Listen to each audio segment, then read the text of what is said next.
Hi, I'm Professor Goins. Welcome to the Math Professor's YouTube channel. Professor Van Hamlin and I create videos on topics found in college mathematics from algebra, pre-calc, statistics, through calculus, and then more advanced courses as well. If that's something you're looking for, please consider subscribing, and we look forward to sharing our videos with you. Let's get into the current topic here. Solving systems of equations using the addition method. And I didn't add it to the title because I don't want to make it super long, but it's solving systems of linear equations, and in particular solving systems consisting of two equations. So two equations, two variables, and they're linear. Here's the basic idea. I'm going to add the two equations together to eliminate one of the variables, resulting in a linear equation with one variable. Now, in your algebra courses, one of the simplest or most basic equations to solve is a linear equation in one variable. Just really quickly, what do I mean by that?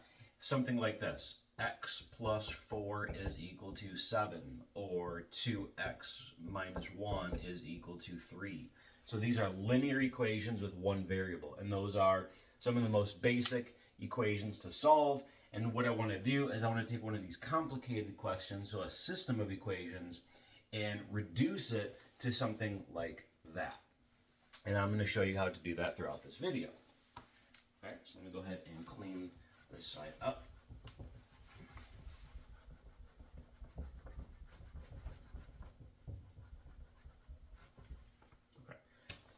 I've got 6 different systems that I want to work through. If there's any in particular that you want to see, of course, you can just fast forward the video and look at that particular example. But let's start at the beginning. So question A.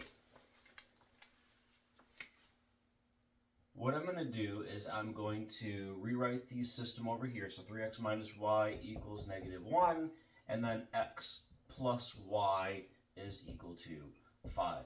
And what I want you to notice is that, well, first of all, the way I'm going to write it, of course, is I'm going to write them one on top of each other, and I'm going to sort of stack where the variables are. So I can see, if I add these together, the 3x and the x will give me a 4x, negative y plus y, those would actually cancel, and on the other side I would get 4.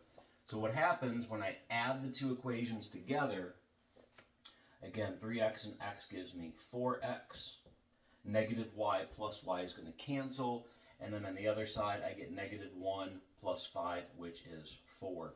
And this is one of those linear equations that I was talking about, in particular, a linear equation with one variable. So to solve it, I have to do the inverse operation on this side, right? If this is 4 multiplied by x, I'm going to do the inverse operation, which is division, and the inverse operation with the same number. Meaning, if this is 4 multiplied by x, I'm going to divide by 4, and whatever I do to one side of the equation, I have to do to the other. On this side, the 4 divided by 4 cancels, so that gives me x, in particular 1x, which if there's a 1 in front, we just traditionally don't write it. So if I have an x by itself, it stands for 1x. On the other side, 4 divided by 4, of course, is 1 as well. So that means that the x value for this system of equations is 1. Now, of course, I also have to go back and find the y value. The way I do that is slightly different than I found the x value. What I'm going to do is I'm going to take this value and plug it into one of the original equations. So notice what happens when I do that. Let's say I plug it into the first equation. 3 multiplied by 1 minus y equals negative 1. 3 minus y equals negative 1. Of course, 3 times 1 is 3. Once again, this leads to a linear equation in one variable, which we can then solve. Subtract 3 to the other side gives me negative y is equal to negative 4. A negative in front, remember this is a shorthand for negative 1 multiplied by y. That means I have to divide by negative 1, divide by negative 1, giving me y is equal to 4. What that means is the solution to the system consists of the x value 1 and the y value 4. Said a different way, if I were to graph these, remember that we interpret a solution to a system of linear equations as an intersection point. So what that tells me is that if I were to graph those two lines, the intersection point would occur at the point 1, 4. Remember, x first, y second. It goes alphabetical. So the solution to the system is the coordinate 1, 4. Okay. Part B. Let me rewrite the system over here.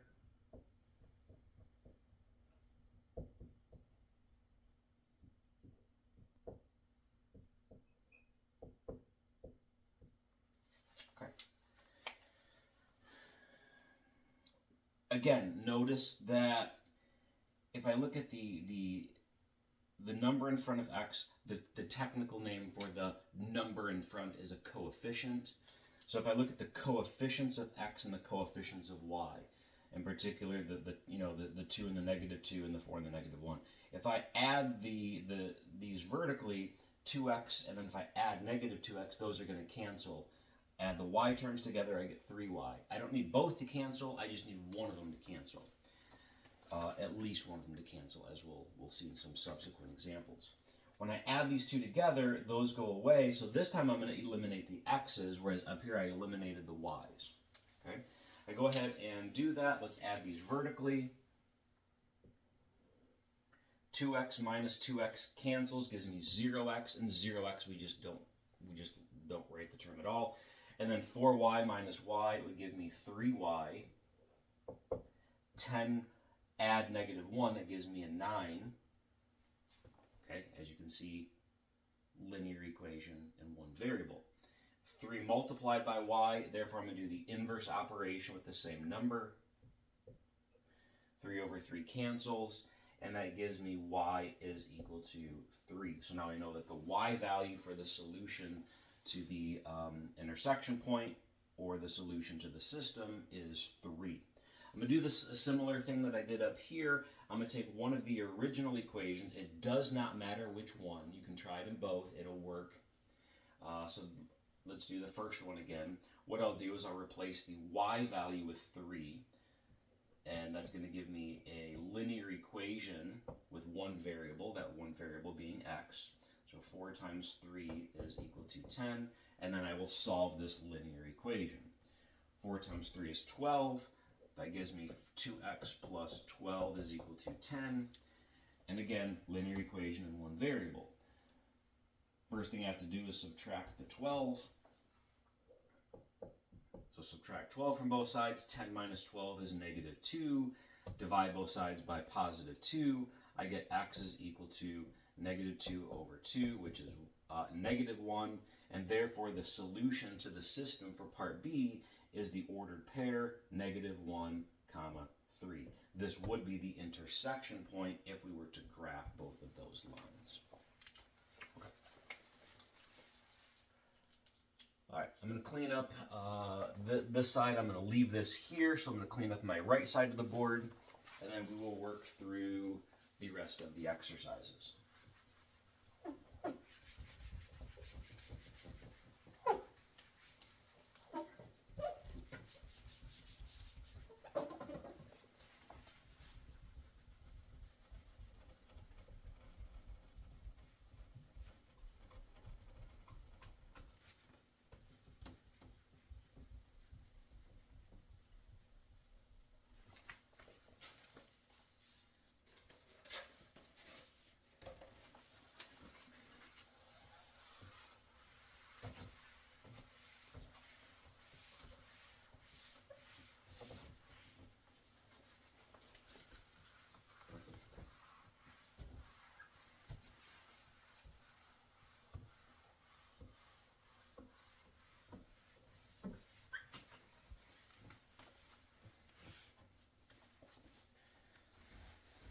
Just want to make sure that's dry enough.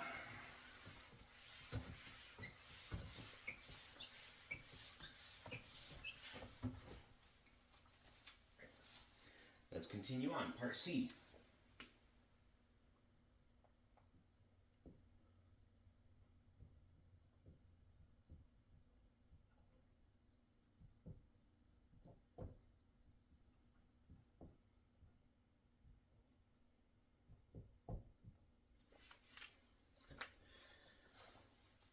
So see if you can notice what's different with this one. Well, if I add the two equations together, Look at the coefficients of x, 5 and 3. When I add those together, when I add those like terms together, I get 8x. When I add these like terms together, 2y minus y, I get y. Adding these together would result in a linear equation in two variables. Okay, that's not helpful, right? I need a linear equation in one variable. Well, if I look at those two equations, I could make one minor adjustment so that way I could cancel things. If this happened to be a -2, then I have a +2 and a -2. Adding those together would eliminate the y variable. Well, okay, so then our task is, how can I get a -2 here? I already have the negative, but how can I get a 2 there? Well, again, I would want 2 to be a factor of this. So therefore, what I'll do is I'll multiply this entire equation by 2, so every term there is going to get an additional factor of 2. Most importantly, this term will get a factor of 2.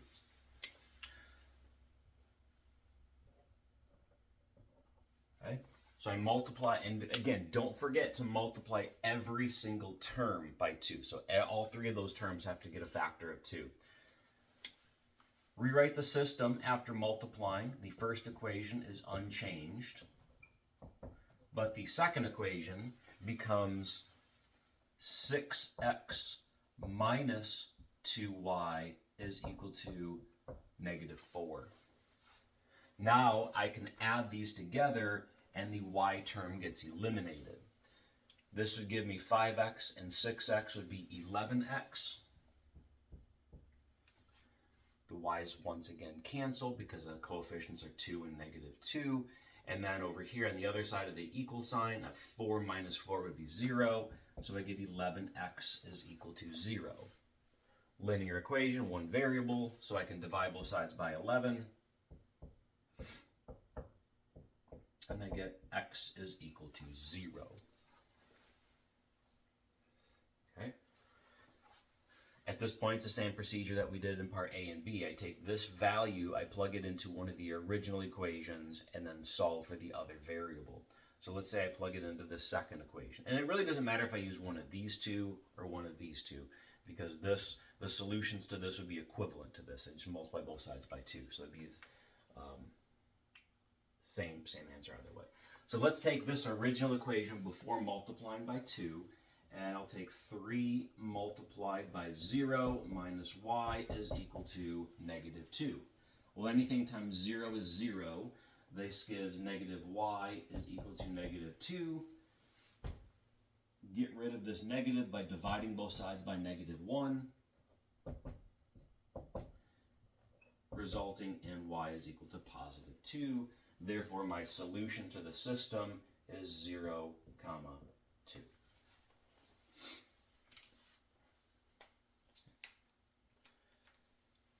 So again, if I go back to the original system, ignore this, the red stuff that I have written here, just look at the blue equations there. If I can recognize the following, I've got, say, a +2 and a -1. Or if these two don't cancel, is there something that I can do to modify? Is there another factor that I can add? I probably shouldn't say add a factor. If I can include another factor there, would they then cancel? And if that's the case, then go ahead and multiply through by that factor. Okay. Part D. 4x plus 2y is equal to 6, and then 3x plus 5y is equal to 1. Okay. Well, it's a similar situation to part C, but there's just going to be an extra step that we need to do. Again, the first thing to notice is that if I were to add those together, I do not eliminate either the x's or the y's. So that means I have to do some sort of adjustment with the factors. Well, we did make a choice up here that we're going to eliminate the y. So we introduced the factor that would cancel the y. So let's do the same thing down here. Let's pick a variable that we want to eliminate, and then we will make adjustments corresponding to that. Let's say we want to eliminate the y's again. Well, what could I multiply by down down here so that way these would cancel. Well, I would need this to be an opposite sign, so I'd need to multiply through by a negative. And then I'd have to multiply 5 by something so that it matches the 2. We could do 2/5. We could multiply the second equation by negative 2/5, and that would work. However, most students don't like to introduce fractions if they don't have to. Therefore, I will proceed by using just integers. Well, if I multiply this equation by negative 2, that'd make this a negative 10. Then I could multiply this first equation by 5, and then make this a positive 10. Therefore, this example, I'm going to multiply both equations by an integer. Okay? The top equation I will multiply by a positive 5. And the second equation I would multiply by a negative 2. Now, alternatively, but that's the way that we are going to proceed, but just for discussion, alternatively, I could have chosen to eliminate the x's, and I could multiply the top equation by 3 and by the bottom equation by a negative 4. That would make this a positive 12 and a negative 12. So that will give you the same answer. We have to make a choice. Do you want to eliminate the x's or the y's? I'm going to choose to eliminate the y's for no apparent good reason. That's the way I'm going to do it. Multiply through by 5. So that would give me a 20x plus 10y is equal to 30. So again, make sure you multiply everything by 5. Down here, multiply everything by negative 2. I would get a negative 6x minus 10y is equal to negative 2. Okay, add those equations together. 20x minus 6x would give me 14x. The y's once again cancel, of course. 30 minus 2 on the other side of the equal to sign gives me a positive 28. Once again, linear equation in one variable. That's good. Divide both sides by 14. I get x is equal to 2. So the x coordinate of the solution is 2. Take 2, plug it into either of these equations. I'll plug it into the second one. 3 times 2 plus 5y is 1. 6 plus 5y is 1. Subtract 6 from both sides. 5y is negative 6, 1 minus 6, which makes it a negative 5. Y is equal to, therefore, negative 1.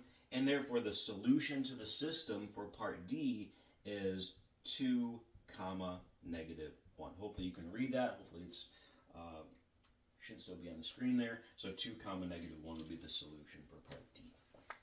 Once again, that'd be the intersection point if we were to graph these two lines. Two more examples. Let me go ahead and clean up the whiteboard again, and then we will run through parts E and F to see two different scenarios that we haven't seen yet.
Part E.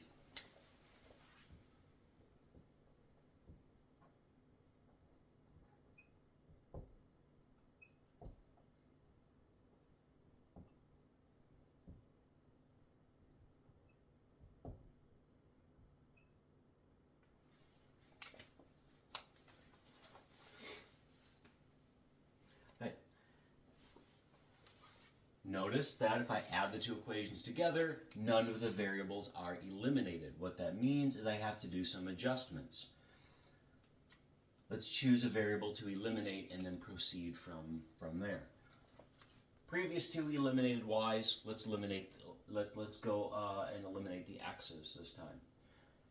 Well, if this is 2x and this is just 1x, it'd be nice if this coefficient here was -2, so that way it's the opposite sign of this one. Same number, but opposite sign. What that means, I have to multiply the first equation by -2.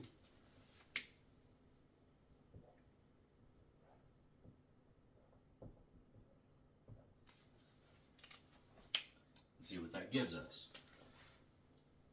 -2x minus 8y is equal to -6. Second equation, 2x plus 8y is equal to 5. Right? Second equation remains unchanged. Add those together, and as we intended, the x's are eliminated, so that's 0x. But also look what happened here. The y's are eliminated as well. Everything on the left-hand side adds to 0, and on the right-hand side, -6 plus 5 is -1. So I come up with this bizarre-looking equation. 0 equals -1. So there's two possibilities. Actually, there's three possibilities. One, we did something wrong. That is a possibility because, of course, this is a false statement. Well, we didn't do anything wrong. So there's that. We did not do anything wrong. Second thing is, well, maybe we broke math. Maybe 0 equals -1, and therefore math is all made up anyway, and it's not true. Okay, that's not a possibility either. That's false. The third possibility is that we did everything correct, and we just have to know how to interpret that. 0 equals -1 is a false statement. Therefore, there are no solutions to this system. Okay, so no solutions to the system will lead to a false statement. Therefore, our conclusion is that there are no solutions. Remember what we said, so I want to discuss this a little bit more. Remember what we said over here in A, B, and C is the solution was interpreted as the intersection point if we were to graph those two lines. Well, what happens if we graph those two lines, these two lines, if I say there's no solutions? The idea is that we would have the following situation.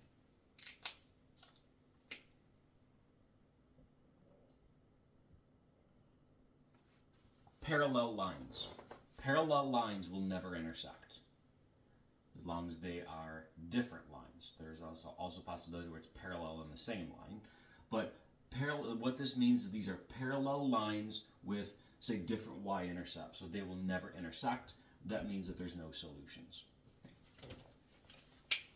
Last one, part F.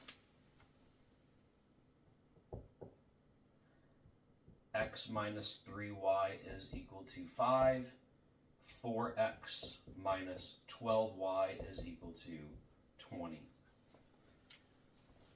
Adding them together does not eliminate either variable. Therefore, we have to make a choice. Once again, let's eliminate the x variable.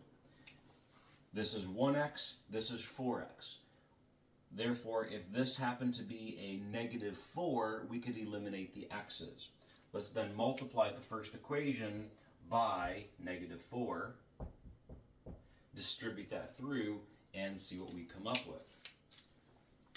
Distributing the -4 through gives me -4x plus 12y is equal to -20.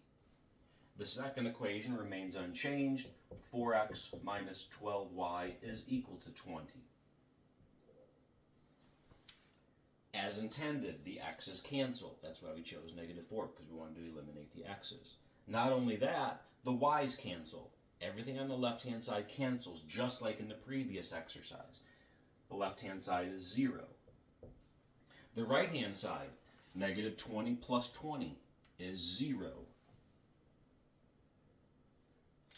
So we come up with a situation similar to part E. All the variables are gone. All I'm left with is just numbers. Therefore, we have to know how to interpret this. The interpretation here is this is a true statement. This is a false statement, meaning no solutions. This is a true statement, meaning there are solutions. And in fact, this means there are infinitely many solutions.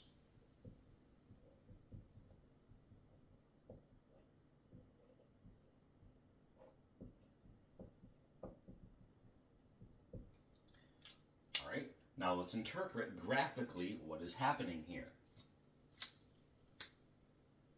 If there are infinitely many solutions, now first of all, I don't want to draw on the whiteboard yet. Let's say this black marker is one line and the blue marker is another line. If there's one solution, it would look something like this, right? There's an intersection point. Well, two lines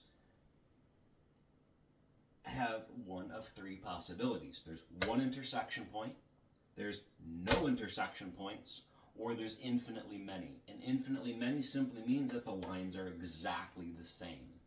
Therefore, if we were to graph the two lines, we graph the first line, we're going to get, this isn't necessarily this exact line, and we'd have to solve for y, find the slope and y-intercept, but just conceptually, there's the first line, the graph of the first equation. When I graph the second equation, we will get a line that's directly on top of that, meaning every single point on the line is on both lines and therefore is an intersection point. So therefore, every single point on the line is a solution, and of course there's infinitely many.